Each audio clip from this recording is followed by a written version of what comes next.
Herzlich willkommen zum facettenreichen Podcast Das Herz einer Frau. Kommunikation, Emotionen und Temperamente.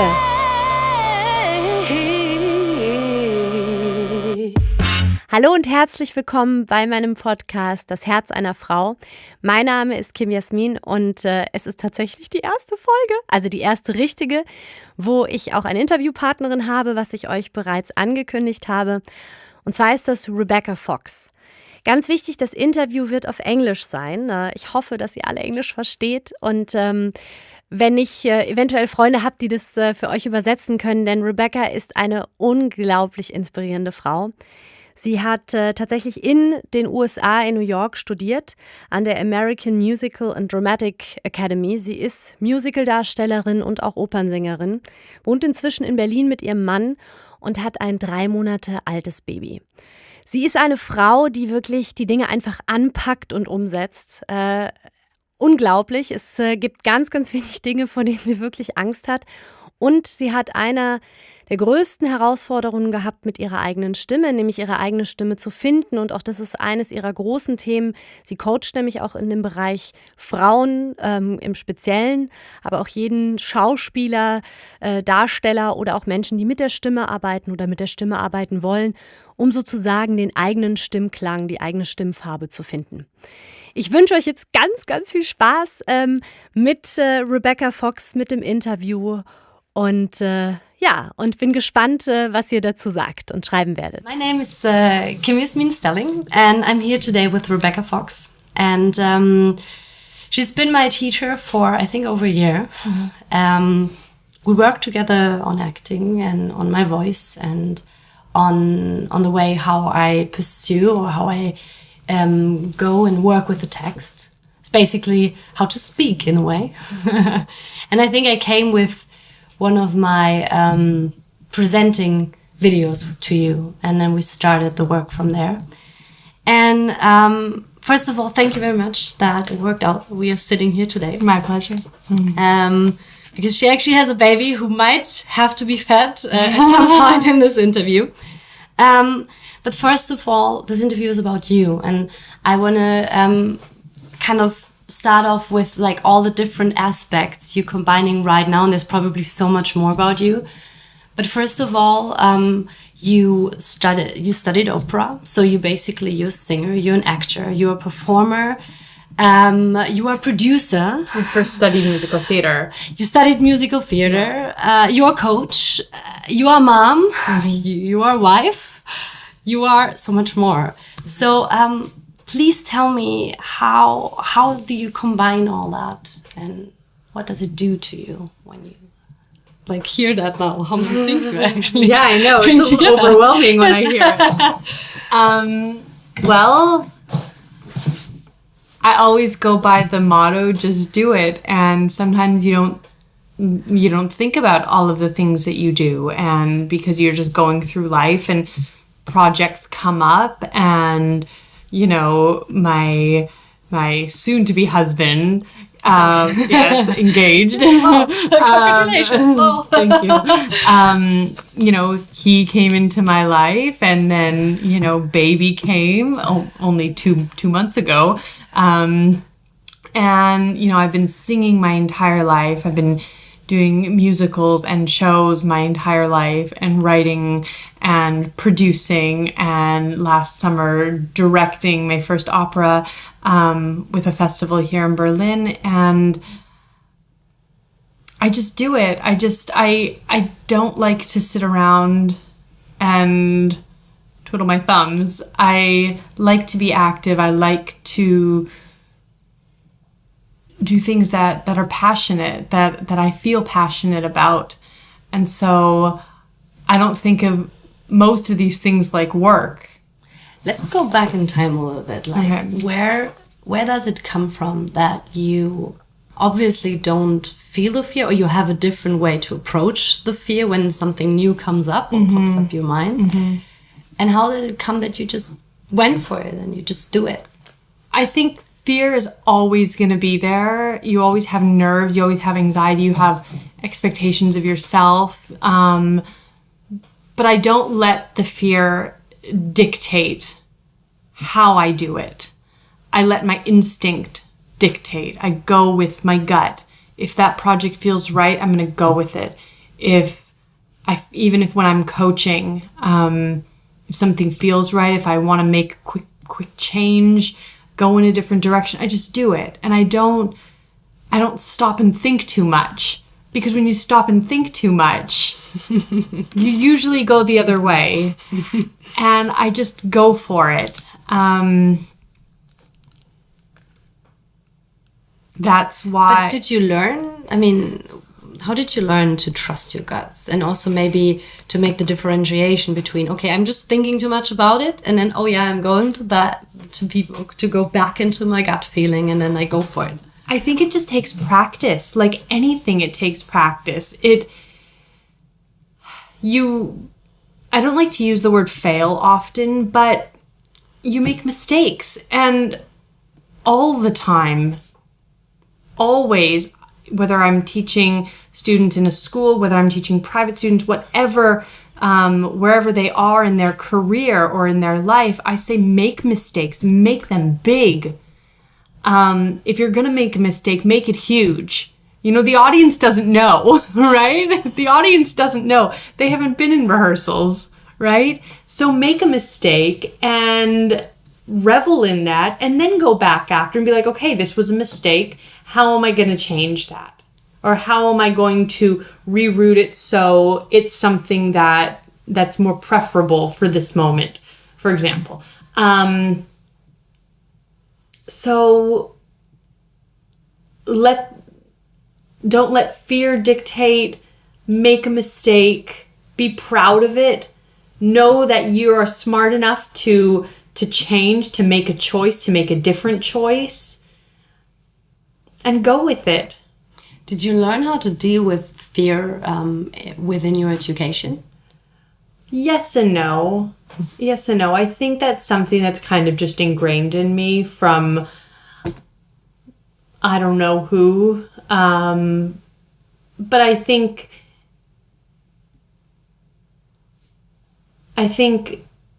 that for a long time I was very afraid of everything. I think I was afraid of my own voice for a long time.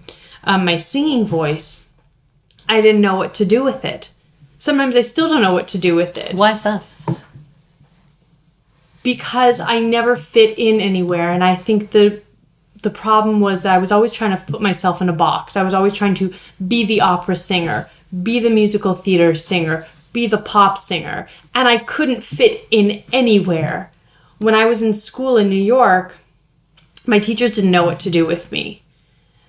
Some teachers were better than others, but I really had to find it on my own and stop trying to mold myself or compare myself to others, and just sing what I enjoy. I had a teacher who said, you know what? You're not singing what you enjoy. Sing the stuff that you love to do. And once I started to just do that and stop trying to be like her or be like her and just do what I wanted, things started to kind of click into place. But is that like possible in the business you are in a way? Like also, let's say you apply for a musical and it's for a certain role. Is it also that you started choosing where you apply, what you apply for? Yeah. And really felt the music beforehand in order to know, would that really fit me? I mean, of course, at the end of the day, you want a job. You need to pay rent. You need to feed yourself, right? But when I was in New York, I was just auditioning for everything. You're kind of let loose from school and you just go to auditions all day long, every day. You're up at 5 o'clock in the morning, in line at 6:30 in the morning, really waiting to be seen to sing 16 or 32 bars of music. You do it and then you're on to the next one. I then became more picky and choosy and, was like, oh, well, there's nothing really in here for me. If I go to this audition and I bring this in, there's nothing in there that sometimes I surprised myself. Sometimes I surprised a producer or a director. But as I've gotten older, I've started to really look at myself and know myself and decide what I want to do. Which days were you the most successful? Like, what was your mindset when something worked out? You just said, you just talked about the surprise moment. But like, what was it that made it somehow? When you go into an audition and you're not going begging for a job, you're going there telling them you need me. Hi, I'm here. I'm here for the job. You know, it's a confidence. There were moments where I went in and just knocked it out of the park because I knew I was exactly what they were looking for. And I went in, dressed for the part, sang for the part, done. Mm-hmm. Yeah. So do you think it's also a lot of practice in a way that this is also a secret? It is. It's practice. And I know this might sound kind of airy-fairy, but it is confidence. Mm-hmm. I mean, of course, yes, you're gonna go to an audition, you know, and have a great audition, but you're just not what they're looking for at that moment. They want somebody a little bit slimmer or a little bit bigger or a little bit taller or a little bit shorter, blonde, redhead, whatever. There are those circumstances, but it is confidence and it's knowing your stuff and it's going in there and letting them know that I'm a great person to work with. We're going to have fun working on a show together or a movie or a whatever. That's also part of it. I mean, yes, talent is a huge portion of it, but it's also, you know, you go in and you've got a crappy attitude, or you're arrogant. Nobody wants to work. People want to go to work and have a good time. You know, work on a show and have a good time. Go and have a beer with somebody after a long day of rehearsals. So go in there and show your best self. Mm-hmm. I want to go again a little bit back. Yeah. How did you decide to actually do music? And was it like, were you also as a child singing in front of your parents and playing something, or how? I mean, I started singing when I was 4 or 5, singing lessons, and. But did you decide that? Did you go to your parents and be like, okay, I want to do that? I don't remember going to my mom and dad or my mom saying, I want to sing. I think that I was singing a lot around the house, and my mom was a singer. My mom has a beautiful voice, and she decided instead of her taking the singing lessons with her teacher, I would go and take the singing lessons. So I started singing, and I would sing stuff from Annie and whatever, and then I would have the teacher would have, you know, big recitals, you know, and Christmas recitals and lots of throughout the year, and then my mom started to. I wanted to do more, and so I started going to auditions in the city, in Vancouver, for musicals, for more like community theater, but they were still, you know, big theaters where they were doing these shows, musicals, Music Man, Peter Pan. I also did a really wonderful, every summer for a few years, an incredible musical theater summer program. And you had to audition to get in, and you rehearsed a show. And it was kind of like a beggar's opera. So they would kind of write a story around lots of, you know, different songs from Singing in the Rain and Carousel, whatever.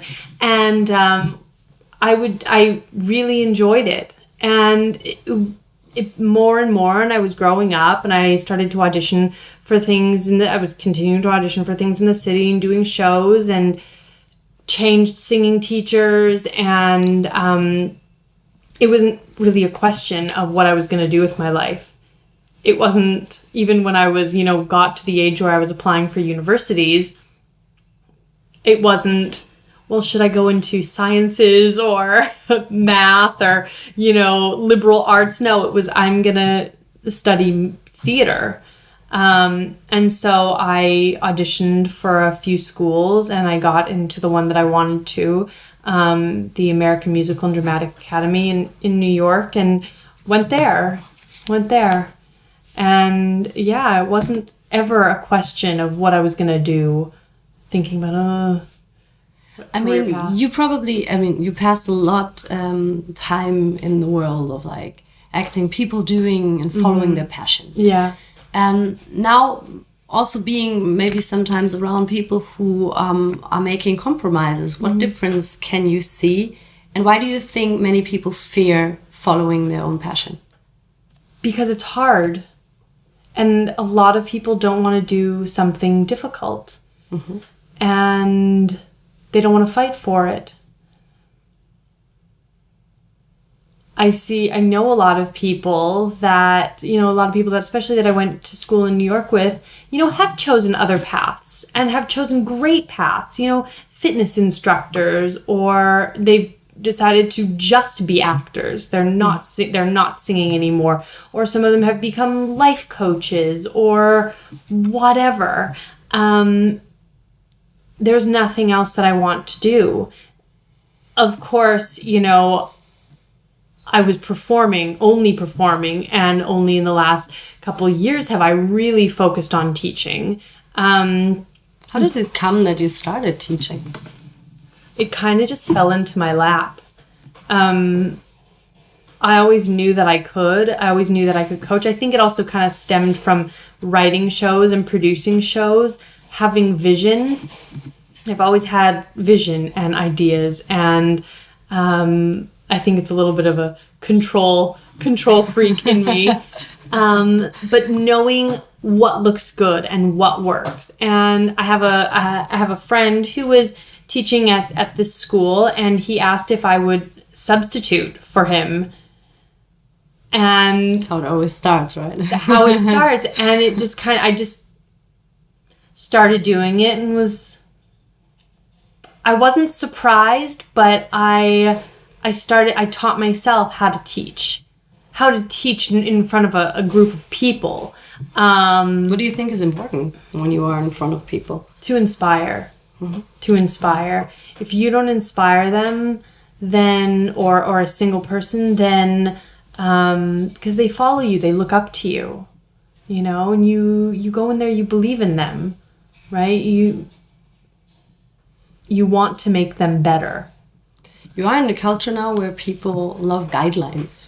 Yeah. If you would have to give out a guideline for how do you inspire? Ooh, I hate guidelines. Yes. I know. I hate guidelines because I don't have any. It's totally in your head, your guideline. But is there like a clue, a hint or something where you can, like, how do you know? And because then I would actually go to the topic of voice itself. How do you know that you inspire? When you have never maybe felt it for some reason, or... Well, I get inspired very easily, sometimes too easily. Listening to some music, I have an idea for something, but when you're inspired, you yourself are inspired, even if, you're working with somebody who doesn't have, any talent, but they want to do it, pick up on that. If there are guidelines, if there is a guideline that I go by, is that every single person is different. There is no way to teach one person the same way as the other. This makes probably group coaching tougher. Yes and no. I always say that, his Hamlet is going to be very different than his Hamlet. Yes, there are common factors, but the way that we speak is different. The way that we use our voice, the way that we open up our voice, lets out different emotions. It opens different parts of us inside, and we're all emotional, but we all express differently. So I find what's unique and what's special about this person A, and just focus on that.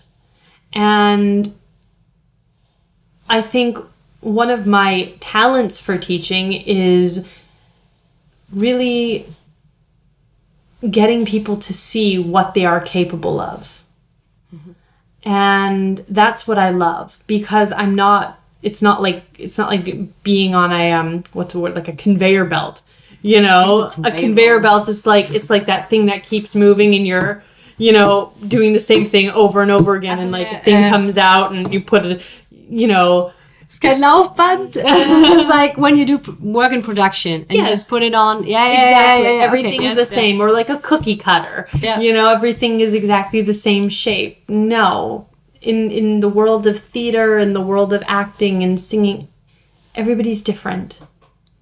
And when you talked about finding your voice, I think it's an issue for many women especially, but also for men. But now we stay with the topic for women.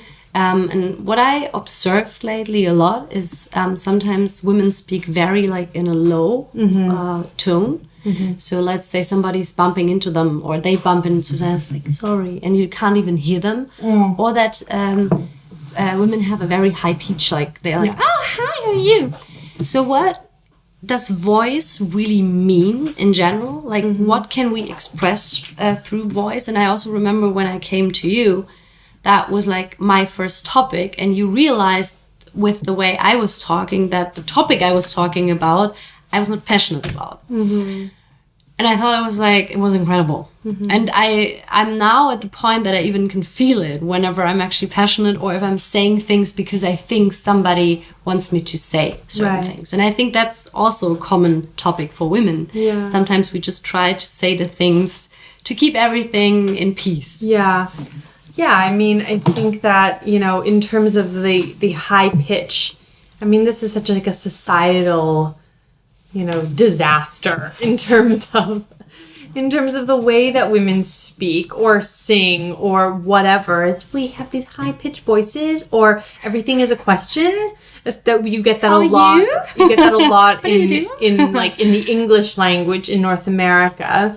Everything is a question, and you dumb yourself down, right? When you speak with a full resonant voice, it is quite deep, and for some it is almost quite masculine. Where does it come from that we do that? Especially, I mean, of course we are now in German, it might be even different, but I think in the German language also there are a lot of women who speak with a high pitch. Hallo, wie geht's dir? Und was machst du heute so? Und ich gehe da. I hear that. Yeah. So where does it come from? There's a lot of repressed emotion in your voice, whether you're singing or you're speaking, and just like, you know, some people do a lot of things to kind of tense up, and once you release, you know, when you go to get a massage and you're finally relaxed, some people cry, they sob because you're releasing tension. Tension is held in your voice. There is so much tension in your voice. People carry it everywhere, but it's very common for women to have it in their voice. And once they release it, once they really start to speak with a full resonant voice and start even just from just breathing, and to speak completely and to slow down, oh my God, your whole world opens up. There are, you know, a lot of women who have faced traumas in their life. Their voice creeps up, or it gets very soft. When you learn to really accept your voice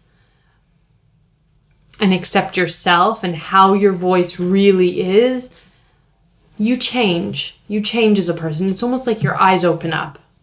But isn't it also like you actually have to feel your voice at some point first? Yeah.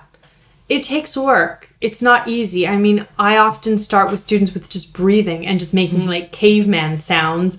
And most of the time... How do they sound, the caveman sound? Oh, God. It's just...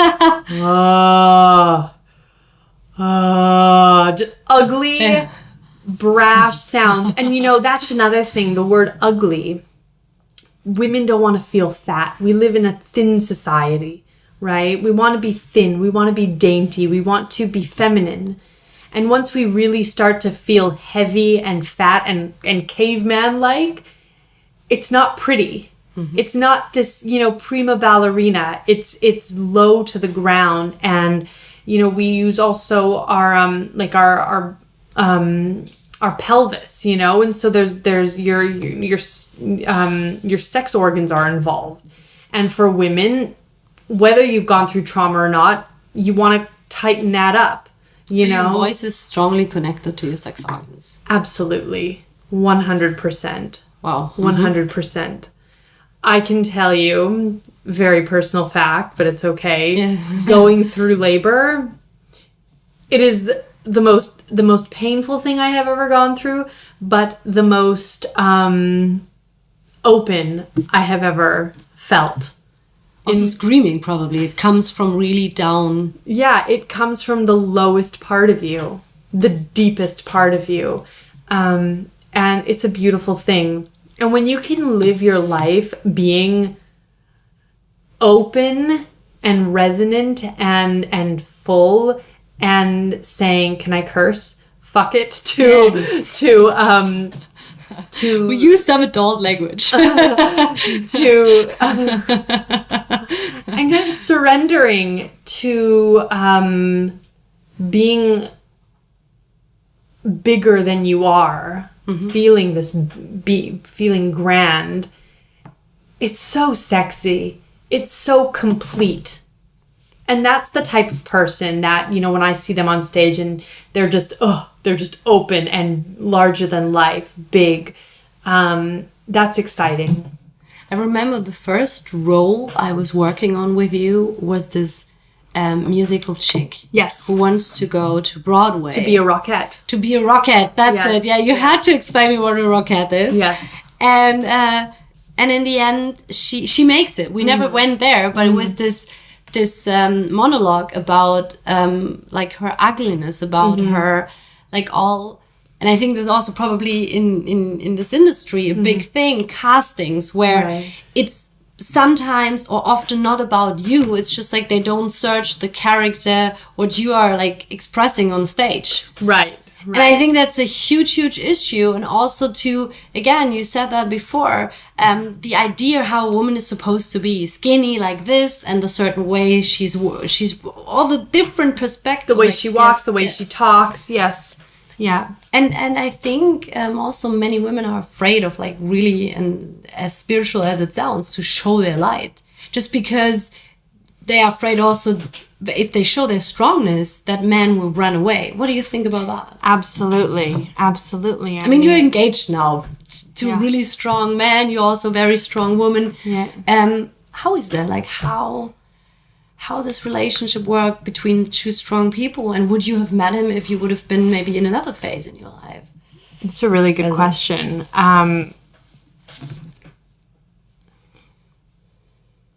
I think it's such a shame that, you know, when women are strong, she's aggressive. But when a man is strong, he's confident. It's true. I can't remember what I was watching the other day, and they were saying just this, you know. I think more and more, you know, women are becoming the forefront in terms of, you know, I mean, look at the Chancellor of Germany. I mean, she is, you know, when I see her, you know, with the UN or something, or sitting at a table with, you know, the leaders of the world, she is the strongest person in that room. She is the most composed person in that room, right? I don't want to get into politics, but even somebody like Hillary Clinton, you know, incredible woman, somebody like, you know, the former First Lady, Michelle Obama, like just strong. And a strong man does not want a weak woman. A weak man wants a weak woman. A weak man wants a weak woman so he can, you know, puff his feathers up or whatever, puff his chest up. A strong man doesn't want a weak little woman. And I think that my fiance and I, we connect because we both are very upfront about what we want and when we want it. Mm-hmm. And so it works. And we communicate because neither of us are afraid to speak our mind. Is that also something you learned over time to really, especially in relationship, to express whatever is there? Absolutely. And what secret could you give the community maybe to when there is a feeling, even though you think is so ridiculous, how can you express it? Like, what is it that you push it, you just do it? What is it? When there's this moment maybe of fear, of maybe losing the other. I think that's also a very common feeling. Yeah, to say what you think because you're afraid the other person's going to walk away. Yeah. Again, I know I talked about this at the beginning. It's going with your instinct. But also knowing your value.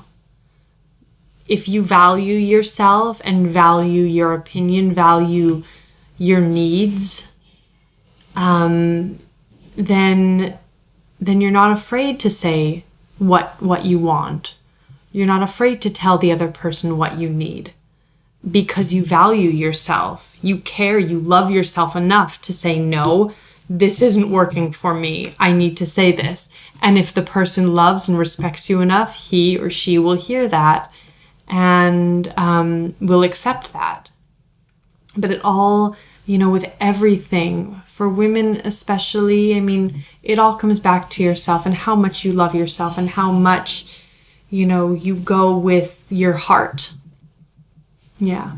It's also probably a value men can learn to go with their heart, yes? Absolutely. Absolutely. I have two last questions. One of them is, you're Canadian and you came at some point to Berlin, to Germany. Mm-hmm. You live now in Germany. Yeah. How different is life in Berlin? Also, maybe being a woman, are there differences? And the last thing, how is it in your industry? Are there also differences?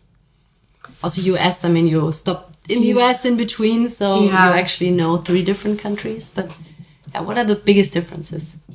I mean, of course, I could say things like language. Okay. It's a barrier. But I mean, there is a mentality. There is a difference in mentality, a difference in professionalism. The way that things are communicated here are different. The level of competition, the way people, the understanding of competition is different here. In Canada or in the States, competition is fierce. It's like, that expression, it's a dog-eat-dog world. I mean, go to New York and be kind of pounding the pavement, going to auditions. I mean, you are up against the best, right? And you go, when I was in school there, all of a sudden, all of the best from every school, every state, every province in Canada. And they all came to New York. They all came to New York. So it's everybody coming together into one building, doing their thing. And it's tough. It was not, and people drop like flies very easily. In the first semester, I remember people were just leaving. They couldn't handle it. And here, I find that everybody has a place. Everybody, even if you're not what they need, but you're needed somewhere else. Mm-hmm. So that has its actual, or absolutely has its, benefits. You don't feel left out, destitute or whatever. But so the level of excellence and really polishing yourself, I find, is a little bit less than in the States or in Canada. Mm-hmm. Because that, okay, I didn't get this, but they're putting me here. In New York, I didn't get this, done. Find somewhere else to go because we don't want you here. And so that's really rough. Yeah. And so that's why, it's like you go to New York and people are like, I didn't expect this. I came thinking that I was the best and all of a sudden I'm nothing. And how does somebody with an ego, how do you find yourself from that? So basically you went through the hardest school. I went through a really difficult school, but I learned so much. And I had some really incredible teachers, not even what they taught me in acting, but just life lessons. I had a teacher, we were talking about voice earlier, talking about, when you go home for Christmas or Thanksgiving vacation, your family and friends will say, your voice is loud. Your voice stops yelling at me, I get that all of the time because I speak with a full voice. I'm proud of that. I'm proud of that lesson. I'm proud of the fact that I had a teacher that said,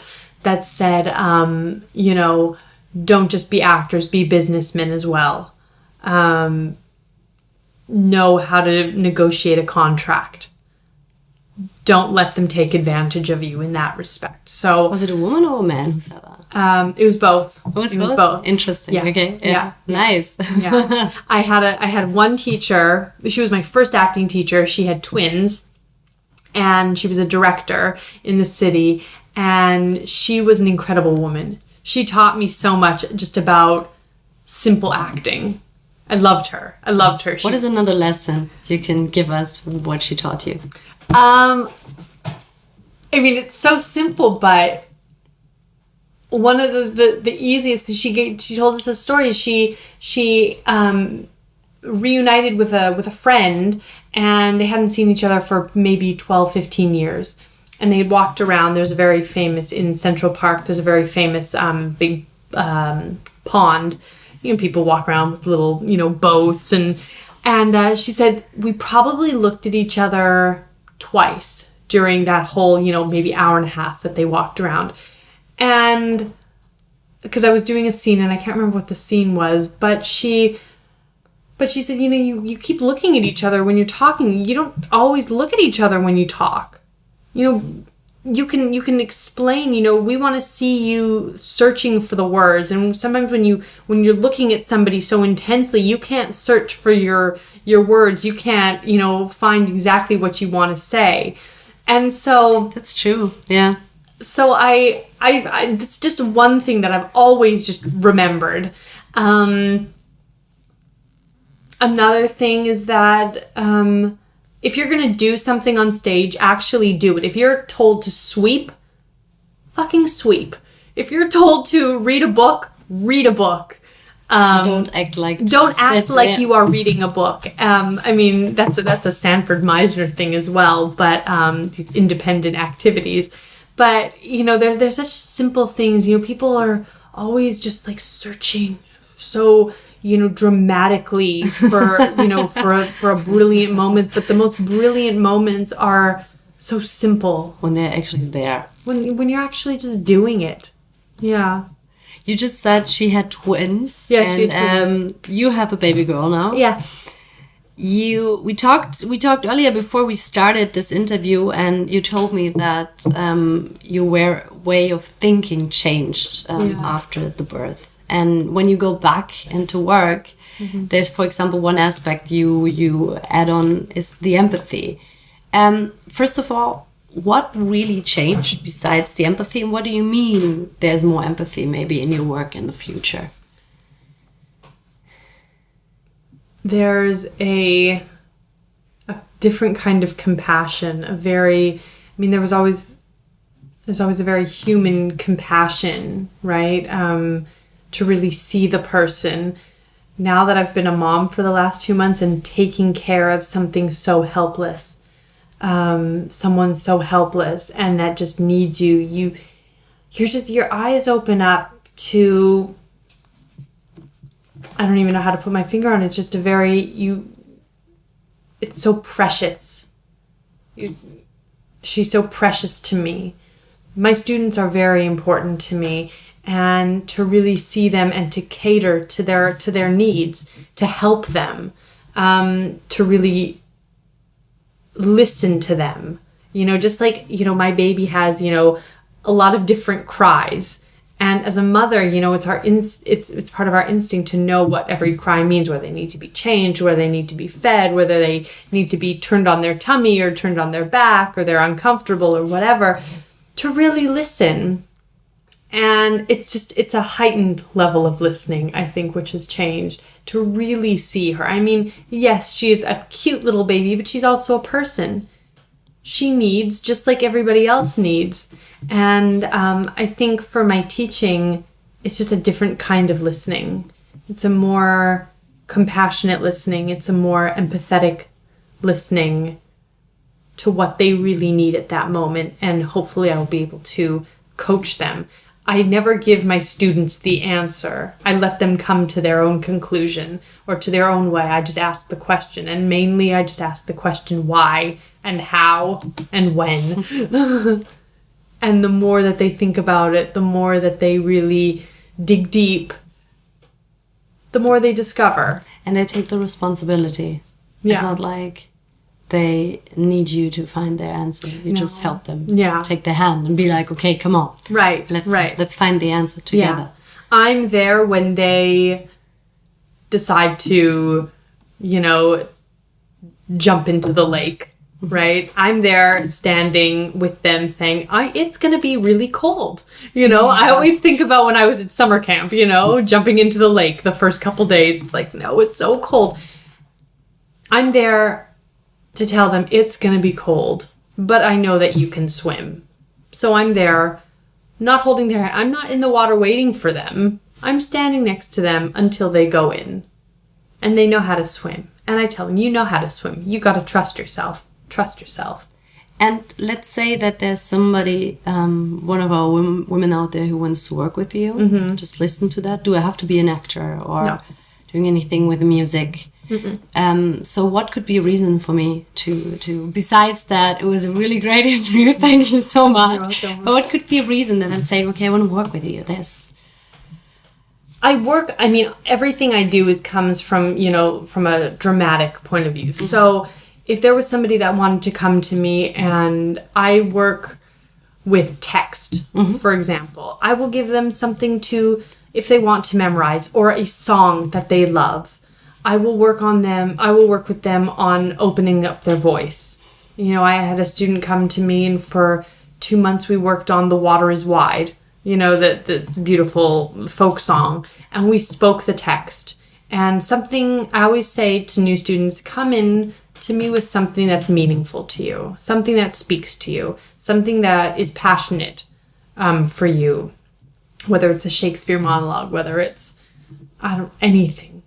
And we go from there, and we start with breathing. We start with speaking. We start with making caveman sounds.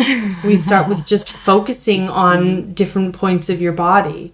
And so even though I am a acting and performance coach, I like to think of myself as kind of a human coach as well, to really find your best self. I mean, there are, you can go to a therapist, you can go to a psychologist, you can go to a shrink, whatever, and sit there and talk and tell them your life story for years. And people do that, but still be doing it without unlocking anything, right?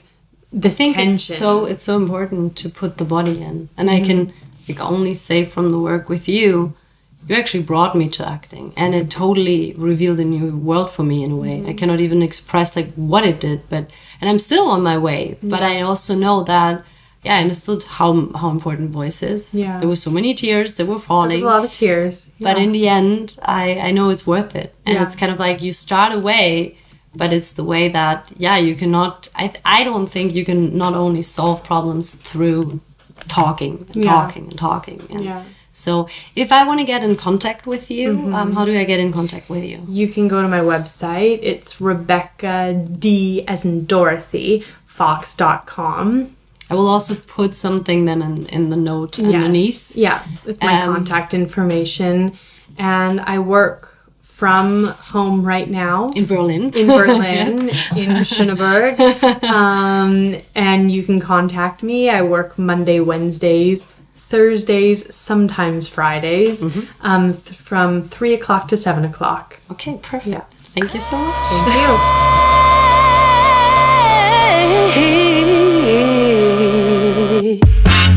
Vielen Dank, dass du heute wieder dabei warst. Ich hoffe, dass dir der Podcast, die Folge gefallen hat.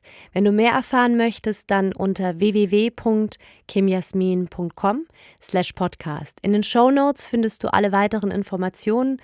Ich freue mich aufs nächste Mal und wünsche dir einen wunderschönen Tag.